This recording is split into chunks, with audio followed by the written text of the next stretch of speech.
제자의 태도, 믿음으로 반응해야 합니다라는 주제를 가지고 우리가 함께 믿음에 대해서 좀 다뤄보기를 원합니다. 여러분, 기도 응답 지체되거나 늦어지게 되면 어떻게 하시나요? 그래도 그냥 뚝심 있게 기도하시는 분들도 계시지만 이 대부분의 사람들은 이 기도가 지체되거나 혹은 응답이 지연되면 금방 인간적인 생각에 빠지게 되어버립니다. 그래서 두 손 두 발 걷어붙이고 사람의 방법으로, 그리고 내가 그동안 해왔던 어떤 인간적인 경험치를 가지고 문제를 해결해 보려고 애를 쓰고 노력한다는 거죠. 자, 그런데 우리가 반드시 기억해야 될 것은 하나님의 역사는요, 내가 노력하고 내가 두 손 두 발 걷어붙이고 일한다고 해서 나타나는 것이 아니라는 거예요. 기억하셔야 됩니다. 기도 응답이 늦어진다고 해서 내가 가지고 있는 어떤 인간적인 방법으로 문제에 접근을 하게 되면 결국에는 더 큰 어려움에 빠질 수 있게 된다는 것. 오늘 본문 말씀이 저와 여러분들에게 주는 한 문장의 아주 귀한 레슨이라고 저는 생각을 해봅니다. 여러분, 저는 이렇게 표현하고 싶어요. 믿음이란 기다림이다. 한번 저를 따라하겠습니다. 믿음은 기다림이다. 하나님께서 나에게 약속하신 것들이 있잖아요. 여러분들이 말씀을 들을 때, 기도할 때, 찬양할 때 그렇게 성령 하나님께서 여러분들에게 주신 그 약속의 말씀들이 반드시 이루어질 것을 믿는 믿음으로 인내하고 기다리는 것이 바로 우리 제자의 믿음이라 이 말이에요. 할렐루야. 이해가 되지 않고 그리고 정말 납득이 되지 않는다 할지라도 하나님은 선하시다, 하나님의 약속은 반드시 이루어진다라는 이 진리를 신뢰하면서 인내하는 그 믿음이 바로 제자의 믿음이라는 것입니다. 자, 사도행전 16장을 보게 되면 이 사도 바울의 믿음의 이야기가 나와요. 제2차 전도 여행을 앞두고 이 바울의 계획은 아시아 쪽으로 나가는 게 바울의 계획이었습니다. 그런데 자꾸만 아시아 쪽으로 가는 그 길이 막히는 거예요. 성경은 뭐라고 이야기를 하냐면 예수의 영이 허락하지 않았다라고 분명하게 이야기를 하고 있습니다. 그러니까 자꾸만 성령 하나님께서 이 사도 바울이 가는 그 길을 막고 또 가로막았다라는 거예요. 자, 그런데 만약에 사도 바울이 적극적인 사고방식을 가진 사람이었다면 밀어붙였을 거예요. 왜 자꾸 길이 막히지? 포기해야 되나? 아니야. 남자가 칼을 뽑았으면 무라도 베야지. 원래 계획한 대로 밀어붙여. 그래도 아시아로 무조건 갈 거야. 이렇게 밀어붙였을 거라는 거죠. 또 반대로 이 사도 바울이 굉장히 소극적인 사람이었다면 낙심하고 포기했을 겁니다. 하나님께서 이 아시아 쪽에 복음 전도를 원하지 않으시는구나. 이 마음을 접어야 되겠다. 이렇게 포기해버렸을지도 모른다 이 말이죠. 자, 그런데 사도 바울은 믿음의 사람이었어요. 할렐루야. 믿음의 사람이었다는 거예요. 어떤 인간적인 방법을 찾으려고 몸부림치거나 두 손 두 발 걷어붙이고 애쓴 것이 아니라 하나님께 잠잠히 기도하고 하나님의 뜻을 분별하기 시작했습니다. 하나님, 어떻게 해야 되겠습니까? 왜 자꾸 아시아 쪽으로 가는 이 길이 막힐까요?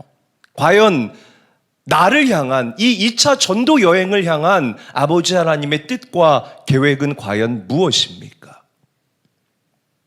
자, 그런데 어느 날 이 사도 바울의 꿈에 하나님의 환상이 보이기 시작합니다. 그렇죠? 마게도냐 사람 한 사람이 이 바울의 꿈속에 나타나서 와서 우리를 도우라라고 사도 바울에게 요청한다라는 거죠. 사도 바울이 금방 알아챘습니다. 이게 바로 성령 하나님의 뜻이구나. 내 뜻은 아시아로 가는 것이 내 뜻이지만 성령 하나님의 뜻은 마게도냐, 이 유럽 쪽으로 가서 하나님의 복음을 전하게 하는 것이 바로 하나님의 뜻이구나. 바울이 금방 분별하고 금방 알아차렸다라는 것입니다. 그리고 성령 하나님의 감동대로 어떻게 하죠? 유럽에 가서 복음을 전할 때에 유럽 전체가 복음화가 되는 기가 막힌 하나님 크기의 놀라운 일이 일어나게 된 줄로 믿으시기를 바랍니다. 그러니까 사도 바울이 잘했던 것이 이거예요.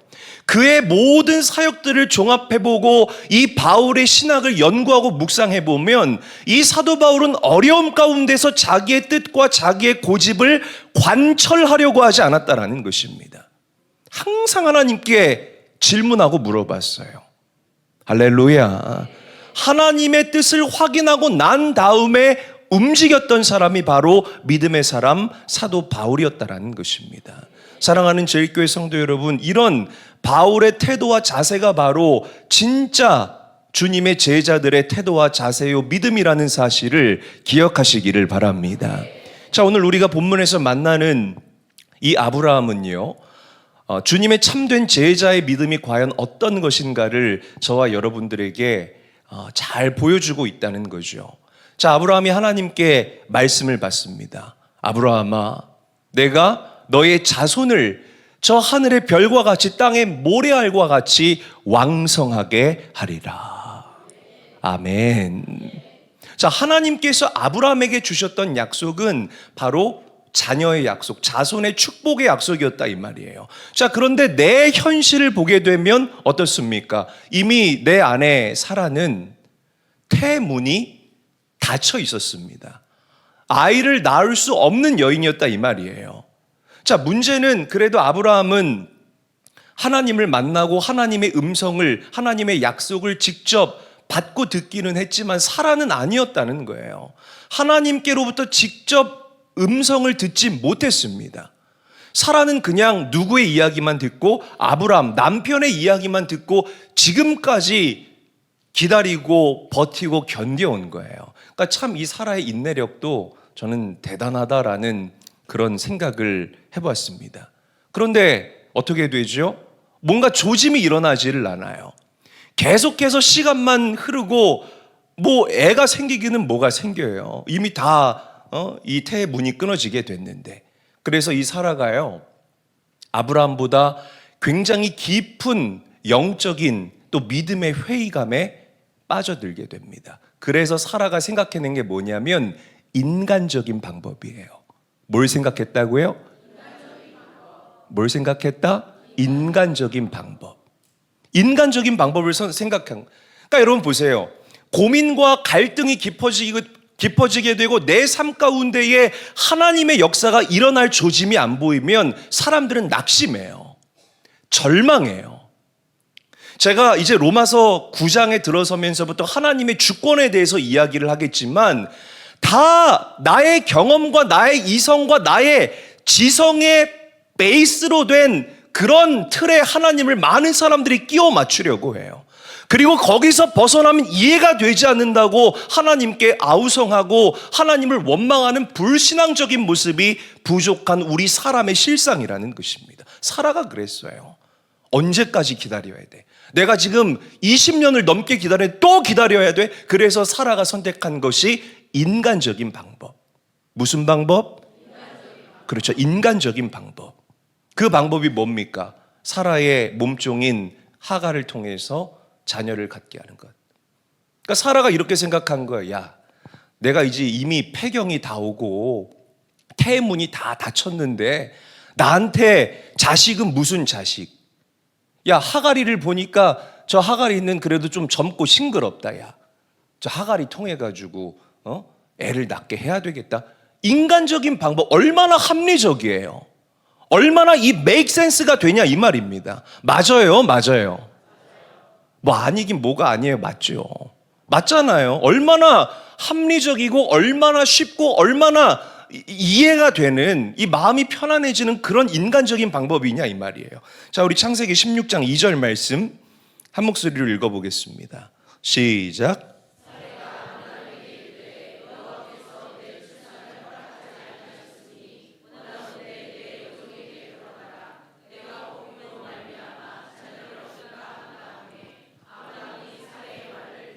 자, 제가 빨간색으로 볼드 처리를 해놨죠. 여호와께서 내 출산을 허락하지 아니하셨으니. 이 사라의 고백을 통해서 우리는 사라의 믿음에 문제가 생겼다라는 사실을 금방 알아차릴 수가 있습니다. 그러니까 내가 지금 자녀를 출산하지 못하는 이유가 뭐예요? 하나님께서 허락하지 않으셨다. 불신앙적인 이야기를 지금 살아가고 있다는 거예요.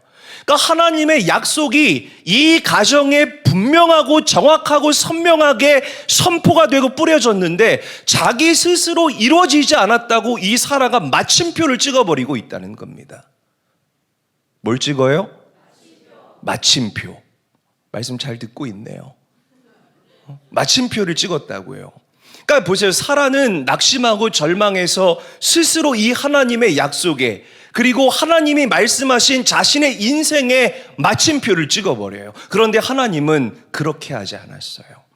사라가 찍어버린 마침표를 치워버리시고 그 마침표의 자리에 하나님은 쉼표를 찍어주셨다는 사실을 우리가 반드시 기억해야 할 줄로 믿습니다. 한번 저를 따라하죠. 사라의 마침표, 하나님의 쉼표. 자, 우리 사라를 바꿔서 이번엔 나라고 고백해 봅시다. 나의 마침표, 하나님의 쉼표. 아마 이해가 되실 거예요. 자, 그러면 우리가 질문해 볼 수 있어요. 도대체 왜 하나님께서는 이 아브라함의 가정에 분명히 약속하셨잖아요. 이 약속하셨던 자식을 좀 금방 주면 얼마나 좋아? 이게 우리 모두의 바람 아닙니까? 아니에요?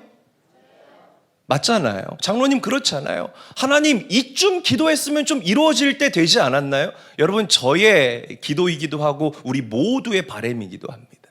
왜 도대체 하나님께서 이렇게 이 자녀를 주신다는 약속을 금방 이루어 주시지 않았을까?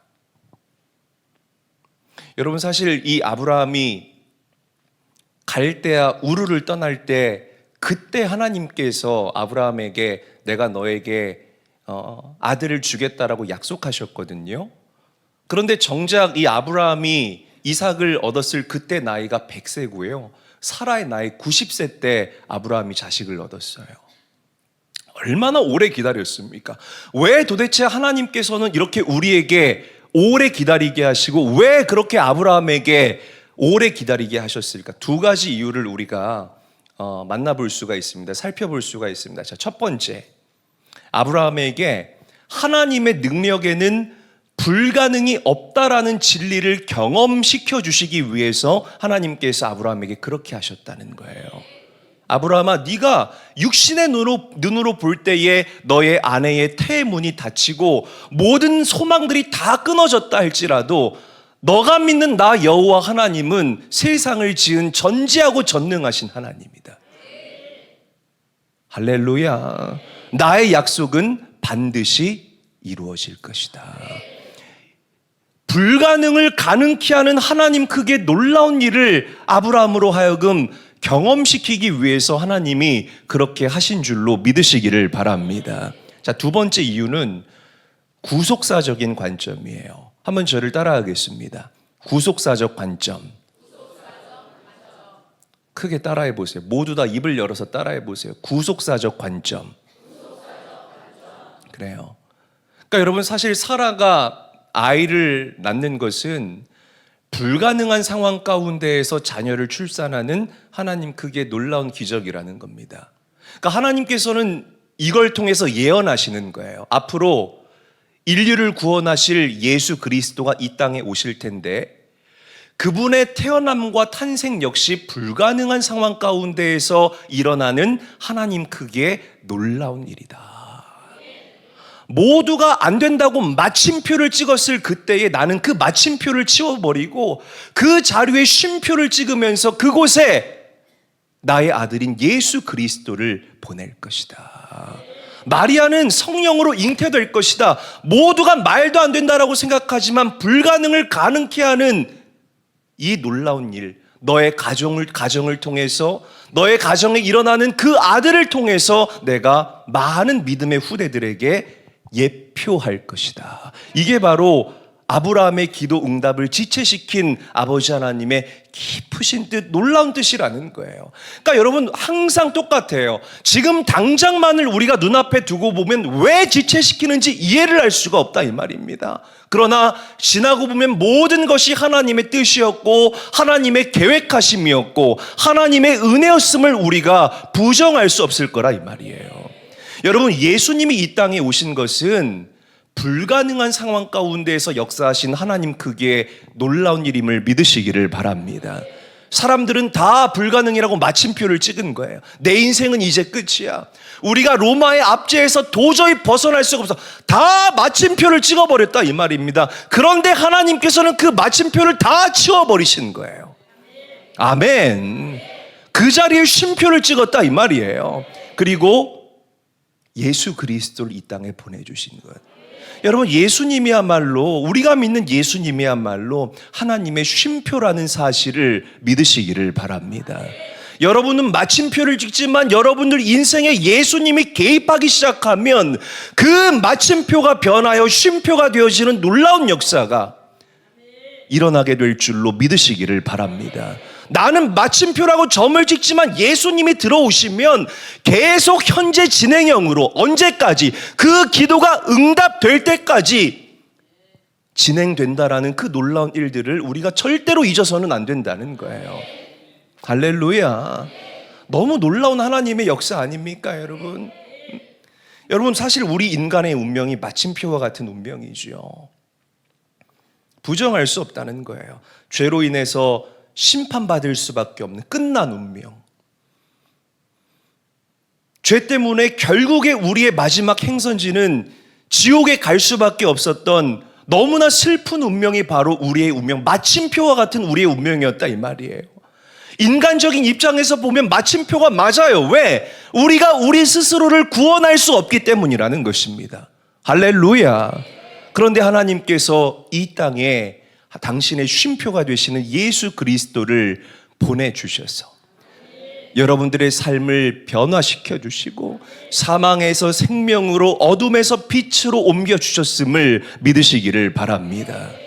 여러분, 여러분들이 주님의 진짜 참된 제자가 맞다면 아무리 기도응답이 지체가 된다 할지라도 아무리 힘들고 어려운 상황이 지속된다 할지라도 마침표 쉽게 찍으면 안 돼요. 아멘. 끝났구나. 이 기도는 응답 안 돼. 끝났구나. 나 혼자 막 사라처럼 마침표를 찍어버리는 거예요. 진짜 제자의 모습이 아니라는 거예요. 하나님의 역사는 쉼표입니다. 지체될 수는 있어요. 그러나 응답되기 전까지 하나님의 역사는 끝나지 않아요. 반드시 하나님의 약속은 여러분들 삶 가운데에 실제가 될 줄로 믿으시기를 바랍니다. 여러분, 하나님의 쉼표 되시는 예수 그리스도를 바라보십시오. 그분을 인정하시기를 바랍니다. 믿음이 뭐냐? 제자의 진짜 믿음은 어떤 상황 가운데서도 우리의 쉼표가 되시는 예수 그리스도를 긍정하는 것이 바로 우리 제자의 믿음이에요. 아멘. 어떤 상황 가운데서도 이게 끝이 아니구나, 잠깐 쉬었다 가게 하시는 하나님의 쉼표이군, 하나님의 쉼표를 바라볼 수 있는 눈을 가진 사람이 바로 주님의 제자라 이 말입니다. 저는 여러분들이 그런 주님의 제자가 될 수 있기를 주 예수의 이름으로 간절히 축복합니다. 할렐루야. 옆 사람 축복하죠. 당신의 기도는 반드시 응답됩니다. 인사하겠습니다.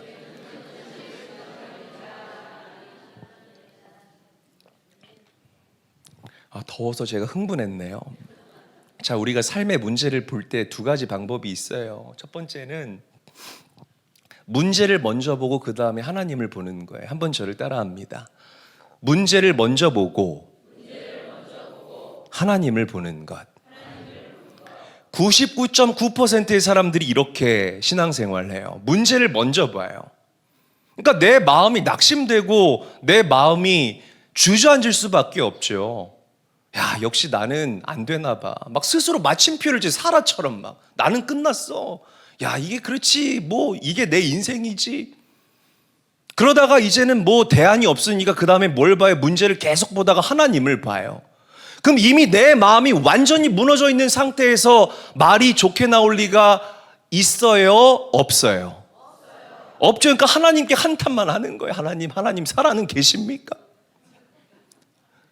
하나님 도대체 이렇게까지 기도해요. 하나님 도대체 나를 왜 지으셨습니까? 하나님 나를 사랑하기는 하시는 겁니까? 문제를 보고 그 다음에 하나님을 보면 우리의 기도가 원망과 탄식밖에 되지를 않아요. 자, 그런데 문제에 접근하는 또 다른 방법이 있으니 그것은 하나님을 먼저 보고 그 다음에 문제를 보는 거예요. 한번 저를 따라합니다. 하나님을 먼저 보고 그 다음에 문제를 보고. 하나님을 먼저 봐요. 어떤 고백이 나옵니까? 하나님은 살아계신다. 하나님은 전지하시다. 하나님은 전능하시다. 하나님은 약속을 이루시는 하나님, 나를 너무나 사랑하시는 하나님. 그 다음에 문제를 봐봐요. 아니, 그렇게 하나님을 바라보고 문제를 보면 문제 따위 우리는 암시롱도 하지 않는 인생이 될 수 있습니다. 할렐루야. 아니, 전능하신 하나님이 살아계시고 나를 사랑하시고 나와 함께 하시는데 돈 없는 게 무슨 대수며 내 건강 조금 건강치 못한 게 뭐가 그렇게 큰 문제가 되겠으며 뭐 내 삶이 이렇게 좀 힘들고 어려운 것이 어떤 장애물과 걸림돌이 되겠느냐 이 말입니다. 여러분, 믿음이라는 것은, 제자의 믿음이라는 것은 하나님을 먼저 보고 그 다음에 문제를 바라보는, 그것이 바로 우리 인천제일교회 성도들이 가져야 할 진짜 제자의 믿음이라는 사실을 기억하십시오. 할렐루야. 성경에 너무 좋은 예가 나와요. 구약에 이 출애굽한 이스라엘 백성들과 그리고 이 모세의 문제를 대하는 태도를 우리가 한번 지금 비교 한번 해보자고요. 자, 이제 10가지 재앙 끝에 이스라엘 백성들이 나왔어요. 그리고 막 열심히 달려서 어디 앞에 다다랐냐면 홍해 앞에 다다랐어요. 자, 그러니까 이스라엘 백성들은 문제를 먼저 보고 하나님을 봅니다. 뭘 먼저 봤다고요? 그렇죠. 문제를 먼저 보고 그 다음에 하나님을 본다고요. 그러니까 이 마음에서 생명이 나오는데 이미 마음이 다 무너졌는데 하나님께 좋은 고백을 할 리 만무하다는 거예요. 아니, 하나님, 그냥 애굽에서 고기랑 파에다 부추만 아주 그냥 기가 실컷 먹다가 죽게 냅두지 애굽에 무덤자리가 없어서 우리 수장시키려고 여기까지 데리고 나왔습니까? 아주 막 입에서 말도 안 되는 소리가 나오는 거예요. 이게 바로 문제를 먼저 보는 사람들의 안타까움이라는 것입니다. 자, 그런데 모세는 달랐어요. 모세는 홍해를 먼저 보지 않고 하나님을 먼저 봤습니다. 할렐루야. 그리고 홍해를 봤어요. 그랬더니 모세의 이 눈에는 홍해가 너무 작게 보이는 거예요. 천지를 지으신 하나님께서 이 홍해를 지으셨을 텐데, 그러니까 이 모세가 선포하는 겁니다. 너희는 두려워하지 말고 가만히 서서 오늘 여호와 하나님께서 너에게 이루시는 구원을 보라. 이렇게 달라요. 이렇게 다르다고요. 그러니까 저는 우리 제일교회 성도님들이 문제 앞에서 문제를 먼저 바라보고 하나님을 보는 안타까운, 언제나 제자리 걸음의 신앙인이 되지 마시고 하나님을 먼저 찾는 real disciples, 진짜 제자들이 될 수 있기를 주 예수의 이름으로 간절히 축복합니다. 할렐루야. 먼저 하나님을 봐야 돼요. 여러분들의 문제가 무엇이든지 간에, 여러분들의 갈등이 무엇이든지 간에, 여러분들 인생의 위기가 무엇이든지 간에 지금도 살아계시고 역사를 주관하시는 그 하나님을 먼저 볼 수 있게 되시는 우선순위가 굳건해지시기를 주님의 이름으로 간절히 축원합니다. 간절히 축원합니다. 믿음은 상식적인 게 아니에요. 이 코로나를 기점으로 해서 굉장히 많은 사람들이 상식적인 거, 합리적인 거 따지고 있거든요. 여러분, 이게 바로 세상의 가치에 점점점 잠식되어져 가고 가랑비에 옷 젖듯이 스포일되어져 가는 오늘날 믿음의 사람들의 모습입니다. 주의하셔야 돼요. 저를 큰 소리로 따라합니다. 믿음은 상식적인 게 아니다. 저 뒤에도 다 크게 따라하세요. 믿음은 상식적인 게 아니다. 자꾸 하나님의 말씀보다 사람의 말이 make sense가 되거든요. 그래, 사라처럼. 막 환경이 우선인 거야. 그러니까 자꾸 합리적인 거 따지고 있어요. 야, 이거는 합리적이지, 비합리적이지. 아니요, 그렇지 않아요. 하나님 그의 놀라운 일들은 항상 상식을 뛰어넘는 하나님의 일이라는 사실을 여러분들이 명심해야 됩니다. 그 상식만을 쫓아가다 보니까 우리의 믿음이 자라나지를 않는 거죠. 명심하시기를 바랍니다. 여러분, 믿음은 기억하십시오. 믿음은 말씀을 통해서만 자라나요. 진리입니다. 반드시 믿음은 말씀을 통해서만 자라나요. 경험을 통해서 자라나는 것이 아니라, 영적인 체험을 통해서 자라나는 것이 아니라, 그것이 나의 믿음의 불을 지필 수는 있습니다. 그러나 믿음의 자라남은 반드시 살아계신 하나님의 말씀을 통해서만 자라난다는 진리를 오늘 이 밤 여러분들 가슴에 깊게 새기십시오. 할렐루야. 옆사람과 인사합니다. 믿음은 말씀을 통해서만 자라납니다. 인사하겠습니다. 그래요. 그러니까 하나님의 뜻은 성경적인 방법으로 이루어져야만 한다라고 저는 생각을 해봅니다. 그러니까 어떤 수단과 방법을 쓰더라도 내 목적만 이루면 된다. 이것은 기독교적인 가치와 기독교적인 신앙관이 절대로 아니에요. 할렐루야. 결국 아브라함이 어떻게 했죠? 하갈을 첩으로 들이게 됩니다. 그리고 아브라함과 하갈 사이에 아들이 생기게 돼요. 이스마엘이라는 아들이 생기게 됩니다. 자, 그러면 이제 아들이 생겼으니까 야, 이제 내 대를 이을 사람이 생겼네. 하나님의 뜻이 이루어진 걸까요? 뭐로 가도 서울만 가면 될까요? 그렇지 않아요. 자, 아브라함과 하갈 사이에 이스마엘이 생기게 되니까요, 하갈이의 태도가 싹 바뀝니다. 자, 우리 하갈이가 어떻게 했는지 한번 읽어보죠. 창세기 16장 4절 한 목소리로 읽어보겠습니다. 시작.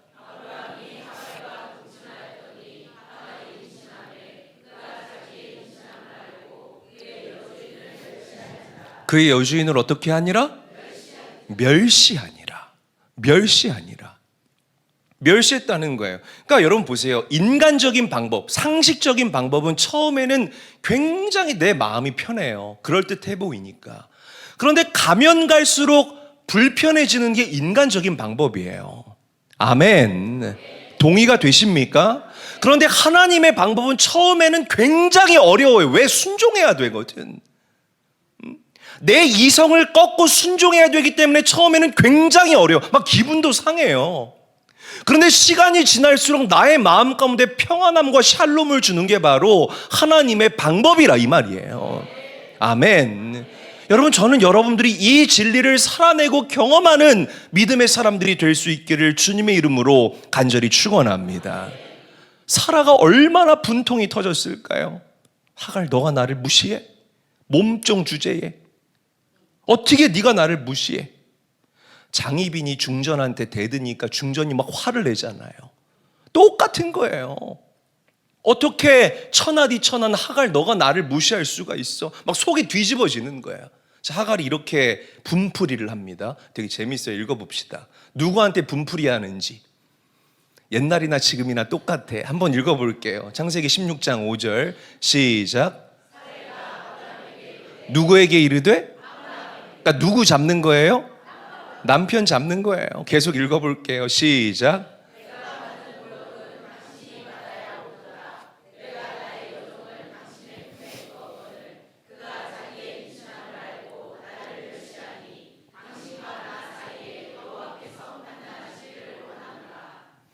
여러분 보세요. 우리 한번 따져봅시다. 우리 따지는 거 별로 안 좋아하는데 한번 따져봅시다. 하갈이랑 자라고 한 게 사라예요? 아브라함이에요? 사라죠. 자기가 먼저 해놓고서 지금 누가 화를 내고 있어요? 대답해요. 우리 여성분들 큰 소리로 대답해요. 자기가 먼저 하라고 권면해놓고 누가 지금 화를 내고 있어요? 사라가 화를 내고 있다는 거예요. 그러니까 실수한 사람이 지금 더 막 열을 내고 있는 거예요. 여러분, 근데 이게 바로 성경이 말하는 죄와 불순종의 속성이에요. 기억하셔야 돼요. 성경이 말하는 죄와 불순종의 속성. 여러분, 죄는요 항상 변명하게 만듭니다. 아담과 하와가 그랬던 것처럼. 그리고 불순종은요 항상 다른 사람에게 책임을 전가시키는 게 불순종과 죄의 특징입니다. 사라가 그렇게 했다라는 거예요. 여러분 보세요. 아브라함과 사라가 결국에는 하나님의 방법이 아닌 인간적인 방법을 따랐을 때 그 가정에 어떤 열매가 맺혀졌는지를 우리가 짚어봐야 됩니다. 가정 불화가 일어났다는 거예요. 아브라함과 하갈을 통해서 태어난 이스마엘은요, 아랍 민족의 조상이 됩니다. 그리고 아브라함과 사라를 통해서 태어난 이삭은요, 이스라엘의 조상이 됩니다. 그런데 문제는 수천 년이 지난 지금도 이 둘이요 중동 지역을 놓고 싸우고, 팔레스타인을 놓고 싸우고 있다는 거예요. 하여튼 중동에서 일어나는 모든 갈등의 근원은 바로 이 이스마엘 그리고 이삭, 이 후손들의 갈등이라는 것입니다. 그러니까 우리가 인간적인 방법으로 우리의 삶을 디자인해 나가고 그리고 개척해 나가고 경작해 나아갈 때 처음에는 편하고 일이 되는 것처럼 보일 수가 있습니다. 그러나 반드시 후회할 일이 생긴다는 거예요. 여러분, 우리는 구별된 나실인들입니다. 세상과는 다른 하나님의 자녀들이고 이 세상의 법이 아닌 천국의 법도를 따라 살아가는 천국 시민이라는 사실을 잊어버려서는 안 될 것입니다. 인간적인 방법이 아니라 바울처럼 하나님께 물어보시고, 문제 가운데서 내 스스로를 마침표 찍는 것이 아니라 하나님의 쉼표를 바라볼 수 있는 믿음의 사람들, 진짜 주님의 제자들, 그런 사람들이 되어서 이 마지막 때에 하나님 크게 놀라운 일들을 마음껏 경험할 수 있는 아름다운 인생들이 되시기를 주님의 이름으로 간절히 축원합니다. 우리는 참된 제자예요. 인정하십니까? 저를 크게 따라합니다. 나는 참된 제자이다. 누가 뭐라고 해도 하나님의 방법을 따라갈 수 있는, 더디더라도 기다릴 수 있는 그런 주님의 사람들이 될 수 있기를 주님의 이름으로 간절히 축원합니다. 힘들다고 마침표 찍지 않았으면 좋겠어요. 아멘. 옆 사람과 인사하죠. 우리 힘들다고 마침표 찍지 맙시다. 인사하겠습니다. 그래요. 저는 여러분들이 이번 수련회 때 이 하나님의 일하심을 깊게 경험할 수 있게 되기를 바랍니다. 반드시 더디더라도 또 오늘 우리 사역자들이 설교 원고를 오랜만에 써서 저한테 가지고 왔는데 이동훈 목사가 그런 거기다 말씀을 썼더라고요. 이른 비와 늦은 비를 통해서 그 농부의 마음을 시원케 한다. 그런데 이 이른 비와 늦은 비는 내가 했던 말씀 같아 사실은. 근데 이 이른 비와 늦은 비는 누구의 주관이냐면 농부의 주관이 아니다. 하나님 주관이다. 그러니까 그런 고백을 했는데 너무 좋은 거예요. 그렇지, 이게 바로 믿음의 사람들의 태도와 자세가 돼야지. 저는 여러분들이 그 하나님의 주권을 온전하게 인정할 수 있는 참 믿음의 사람들이 됐으면 좋겠습니다. 따지고 묻는다고 해서 우리가 하나님의 주권에, 우리는 피조물이기 때문에 창조주의 주권에 우리가 절대로 범접할 수가 없다 이 말이에요. 봐봐요, 내가 언젠가는 얘기하겠지만 토기장이가 질그릇을 만드는 비유가 로마서 9장에 나오잖아요. 토기장이가 때로는 이런 멋진 텀블러를 만들기도 하고요, 이런 밥 대접을 만들기도 하고요, 이런 요강을 만들기도 해요. 누구 마음이에요? 토기장의 마음이에요. 그러면은 이 요강 질그릇이 토기장이한테 따질 수 있겠습니까? 왜 나를 요강으로 만들었습니까? 나는 밥그릇이 되고 싶은데 따질 수가 있겠냐고요. 절대 따질 수가 없습니다. 하나님 마음인 거예요.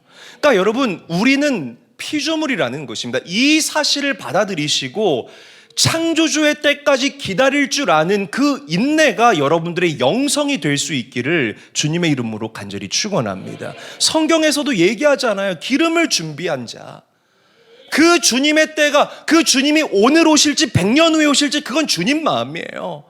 그 막 이 땅을 살아가도 천국처럼 정말 언제 오실지 모르지만 반드시 오실 그 주님을 기다리는 신부의 순결한 마음을 가지고 인내할 수 있는 여러분들. 그래서 내 삶에 열매를 주시는 그 하나님을 경험할 수 있게 되시는 은혜를 경험하는 자들. 아멘. 저는 우리 저희교회 성도들이 그렇게 세상을 풀어가는 지혜로운 하나님의 자녀들, 진짜 주님의 참된 제자들이 될 수 있기를 주님의 이름으로 간절히 축원합니다. 오늘 이 밤 그런 하나님의 터치를 깊게 경험할 수 있게 되시기를 다시 한번 주의 이름으로 간절히 축원합니다.